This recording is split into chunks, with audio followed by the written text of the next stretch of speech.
میں آپ کو ریٹن میں لکھ کے دینے کے لیے تیار ہوں, نکاح کرو اور یہ ارادہ کرو 4 مہینے صرف کیا کرنا ہے, بزنس. بے شک آپ کو کوئی بزنس نہیں آتا, 2-4 سال دھکے کھاؤ گے, نوٹ چھاپنے کی مشین بن جاؤ گے تھوڑے دنوں میں انشاءاللہ. کماؤ پوت جو ہے نا, جس کو جاب کرنے والا کہتے ہیں, یہ ہمارے اسلاف کا طریقہ نہیں ہے. یہ انگریز جب ہندوستان میں آیا اس کو افراد چاہیے تھے, اس کے پاس افراد نہیں تھے نا, تو اس کو ملازمتوں کے لیے بندے چاہیے تھے. انہوں نے ہمیں تجارتوں سے ہٹا کے کہاں لگا دیا, کلرک بنا دیا کسی کو, ٹھیک ہے نا, کسی کو کچھ بنا دیا, کسی کو کچھ بنا, اور 1.5-2 لاکھ کوئی مینیجر بنا دیا. تو اس کو اب مینیجر کا ساری نالج سے فائدہ کون اٹھاتا ہے, وہ جس کی فیکٹری ہے یا جس کا بزنس ہے.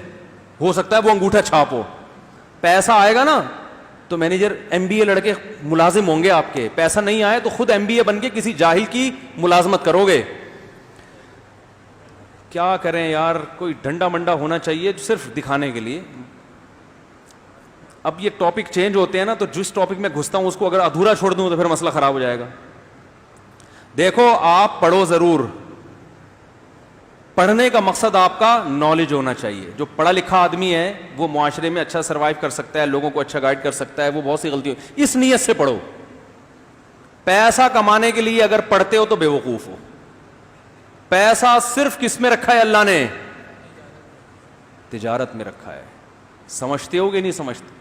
اور اپنی اولاد کو بزنس دے کے جاؤ, فری پھوکٹ میں تمہاری جگہ آ کے تم سے 2 ہاتھ آگے نکل جائیں گے. آپ ڈاکٹر بنے, اپنے بچے کو ڈاکٹر بنا کے جاؤ گے نا, تو اس کو اتنی ہی محنت کرنی پڑے گی جتنی آپ نے کی ہے.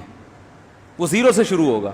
لیکن بزنس دے کے جاؤ گے تو جو آپ کا آخری سٹیپ ہوگا بچے کا وہ پہلا ہوگا, اور 3-4 نسلوں کے بعد خود سوچ لو کیا ہوگا. وہ سارے تجربے کر کر کے مختلف لوگوں کو پہنانا سیکھ جائیں گے.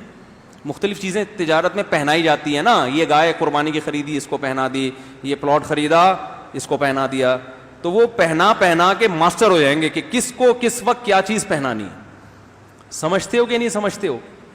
تو اس لیے تجارت کیا کرو, اور ایک دم سے نہیں ہو جاتا. شروع میں تو دھکے, اور تجارت کے لیے یہ بھی سوچتے ہو اتنا پیسہ کہاں سے لائیں, تو یہ تو بے وقوفی کی بات ہے. تجارت میں تو پہنانا آنا چاہیے. ادھر سے لیا, اس کو پہنا کے کمیشن لیا, پتلی گلی سے نکل لیے. ٹھیک ہے, تو پیسہ انویسٹ کرنے کی حماقت کبھی بھی نہیں کرنا کیونکہ آپ کو تجارت آتی نہیں ہے. 1 کروڑ انویسٹ کر کے وہ ڈوب گئے, پھر تو گئے کام سے.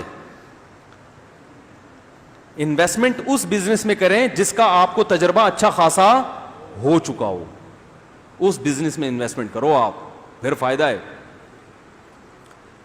تو بات یہ چل رہی تھی کہ اچھا آپ اگر وہ ہمارے بھائی بیٹھے ہوئے ہیں نا, وہ میکینک ہیں ماشاءاللہ کار کے, تو وہ بھی سوچ رہے ہوں گے میں بزنس کیسے کروں. بھائی آپ نے ورک شاپ کھولی ہوئی ہے, ساتھ گاڑیاں خرید کے بیچنا بھی شروع کر دیں, ٹھیک ہے نا. بزنس میں اللہ نے برکت رکھی ہے.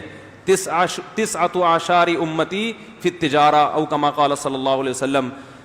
اگرچہ روایت کی سند پہ کلام ہے, نبی صلی اللہ علیہ وسلم نے فرمایا کہ میری امت کے 10 میں سے 9 حصے رزق اللہ نے تجارت میں رکھا ہے. سمجھتے ہو گے نہیں سمجھتے ہو؟